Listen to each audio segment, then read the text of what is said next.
मुंबई नाशिक महामार्गावर खर्डीजवळ 4 चाकी गाडीचा भीषण अपघात. अपघातामध्ये गाडी चालवणारा तरुण ठार. गणेश बाळकृष्ण गायकर वय 37 असे तरुणाचे नाव असून तो शहापूरमधील ठक्कर कंपाऊंड येथे राहत होता. अपघातात त्याचा उपचारादरम्यान मृत्यू झाला आहे. खर्डी पोलिसांकडून मिळालेल्या माहितीनुसार गणेश गायकर राहणार शहापूर हा रात्री साधारण 2:45 वाजता आपल्या मोटार गाडीने नाशिक येथून घरी शहापूरला येत असताना वेग नियंत्रित न झाल्याने पुढे चालत असलेल्या कंटेनरला मागच्या बाजूने जोरात धडकला. हा अपघात इतका भीषण झाला आहे की गणेशच्या गाडीचे संपूर्ण नुकसान झाले आहे. या भीषण अपघातात चालक गणेश गायकर हा गाडीच्या आतमध्ये अडकला होता.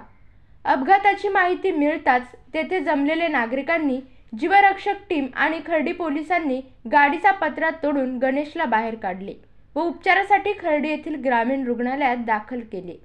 मात्र डोक्याला जबर मार लागला असल्याने व बचाव कार्यात लागलेल्या वेळामुळे त्याचा उपचारादरम्यान मृत्यू झाला. घटनेचा पुढील तपास खर्डी पोलीस स्टेशनचे PSI मुंडे आणि त्यांची टीम करत आहे.